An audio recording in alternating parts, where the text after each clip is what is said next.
Et bienvenue dans la suite du corrigé de l'examen blanc. Donc j'ai corrigé plusieurs exercices. Je vais corriger dans cette vidéo-là l'exercice qui concerne l'électricité, c'est-à-dire premier exercice de l'électricité où on a un générateur de courant continu. Donc voilà l'exercice. Donc on vous dit, vous avez ce circuit avec un courant égal à I0 égal à 8 mA. Source de courant continu, vous avez une résistance R, une résistance R0 et un condensateur. À T égale à 0, on va basculer l'interrupteur en position 1. Voilà, on aura ce circuit-là. Et on mesure la tension à l'oscilloscope aux bornes de B. Au point B, on va l'envoyer vers Y2 et le point A, on va l'envoyer vers Y1. C'est-à-dire, on va mesurer la tension UBM et UAM. Donc ça, c'est UAM. Et ça, c'est UBM. Très bien. On obtient les courbes suivantes. Voilà les courbes qu'on obtient. Voilà les deux courbes qu'on obtient. Les questions, c'est attribuer chaque courbe à la tension visualisée. C'est la courbe A, est-ce que c'est UAM ou bien UBM. Déterminer l'équation différentielle vérifiée par la tension U de C. Et puis, en exploitant ces courbes, vous allez déterminer R, R0 et la capacité du condensateur. Clair. Bien. Donc voilà le montage. Donc toujours l'oscilloscope, faire attention où se trouve la masse. La masse, il se trouve là. Et toutes les tensions, on le mesure par rapport à la masse. Donc si j'envoie ça vers Y2, je mesure la tension en ce point par rapport à la masse. Ça veut dire la tension que je vais mesurer en Y2, c'est quoi? En Y2, c'est cette tension-là, c'est UBM. Donc Y2, c'est UBM, c'est en fait la tension en bord de la résistance. Et comme le courant circule dans ce sens, je suis en convention récepteur.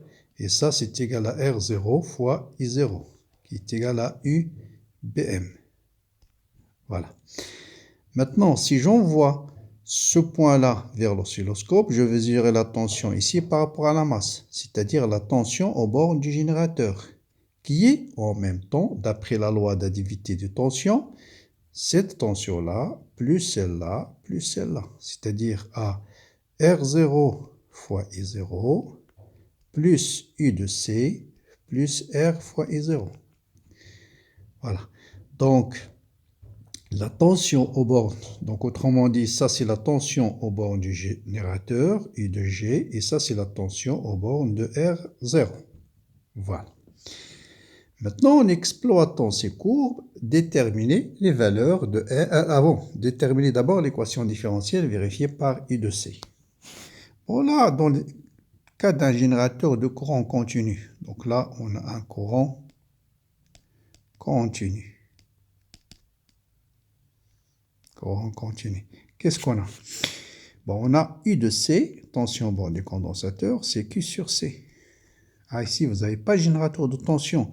Donc, quand on demande l'équation différentielle, il suffit de dériver cette équation et mettre ce que vous obtenez. Donc, D de UC sur D de T est égal à 1 sur C, la dérivée de Q par rapport au temps, dérivée de Q par rapport au temps. Et ça n'est autre que I0. Ça veut dire D de U de C sur D de T est égal à I0 sur C. Et on peut laisser ça comme équation différentielle. D de UC sur D de T est égal à I0 sur C. Bon, si on intègre cette équation, bien sûr, je vais trouver I de C. L'intégrale d'une constante, c'est I0 sur C fois T plus une constante. Et la constante, on peut déterminer par les conditions initiales. Comme le condensateur assure la continuité de la tension, si la tension au départ elle est nulle, à t égale à 0, il doit rester nul, ce qui implique, donc on va dire UC de 0 est égal à 0. Donc cette constante est égale à 0. Et donc on a UC est égal à I0 sur C fois T. Voilà l'expression de U de C. D'accord? Bien.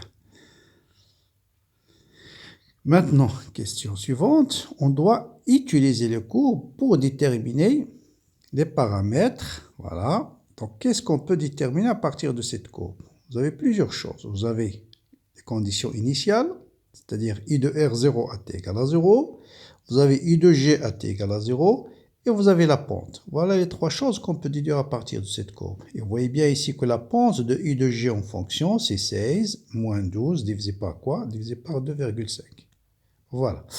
Et U de R0, c'est 8. Et UG de 0, c'est 12. Voilà, c'est ce que je vais utiliser. Donc, j'ai U de R0 à T égale à 0. On a dit c'est combien? C'est 8.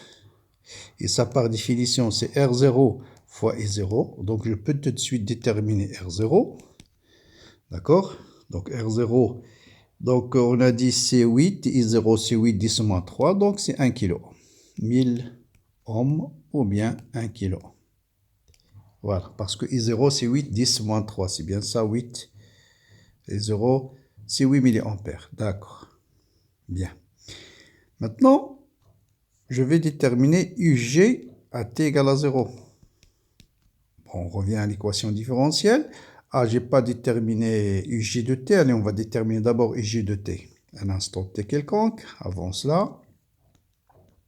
Donc, on sait que UG, à l'instant T, c'est UC, qui est Q sur... On a dit UC, c'est I0 sur C plutôt. I0 sur C fois T, plus U de R, plus U de R0. Donc, c'est-à-dire plus R0 fois I0.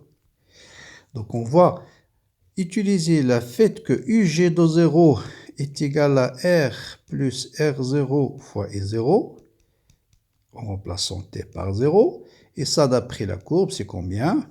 D'après la courbe, vous voyez bien que ceci, c'est égal à 12. Hein, vous voyez bien, la tension au bord du générateur, à T égale à 0, elle vaut 12.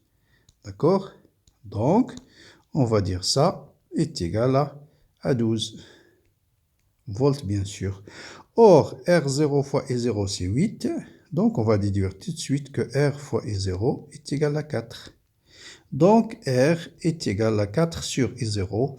4 sur 8, c'est 0,5. 10 moins 3, ça vous donne 500 ohms. Voilà. Qu'est-ce qu'il nous reste à déterminer? Il nous reste à déterminer la capacité. Donc, on va utiliser la pente. Donc, on a dit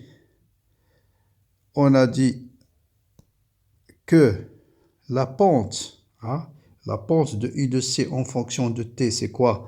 Donc, la pente, c'est égal à I0 sur C. Et d'après la courbe, cette pente, on a dit, c'est combien?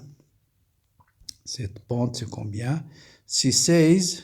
Donc, vous voyez bien, 16 moins 12, c'est 4. 4 divisé par 2,5. Donc, cette pente, c'est 4 divisé par 2,5. Donc, c'est 4 divisé par 2,5. Donc, la capacité, c'est égal à 2,5 fois I0 qui est 8, 10 moins 3, divisé par 4. Et bien sûr, l'unité de la capacité, c'est le farad. 8 divisé par 4, c'est 2. 2 fois 5, demi, c'est 5. Donc, ça me donne 5, 10 à la puissance moins 3 farad.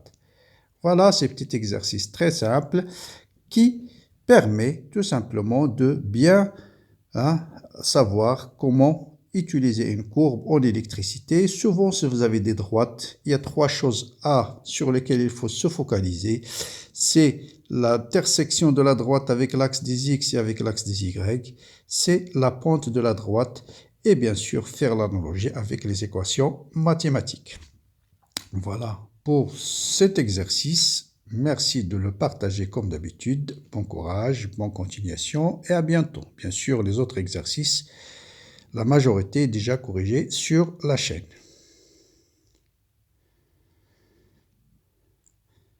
Bon, oui, donc celui-là, la diffraction, je l'ai déjà corrigé. Qu'est-ce qui me reste dans ce sujet? Donc, diffraction, celui-là, le mécanique, c'est déjà corrigé. L'oscillateur, c'est le premier que j'ai corrigé.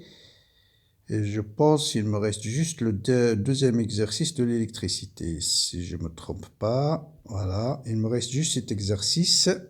Voilà, et celui-là, bon, c'est un exercice. Je ne sais pas s'il y a des questions sur ce sujet-là. Bon, vous pouvez me laisser des commentaires si vous êtes intéressé par le corriger aussi de cet exercice, parce que c'est un exercice très, je dirais, pas de difficulté essentielle sur cet exercice-là. C'est non.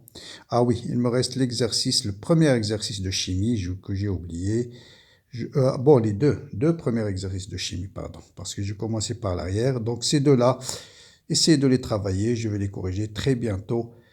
Sont intéressants aussi. Voilà, bon courage et à bientôt.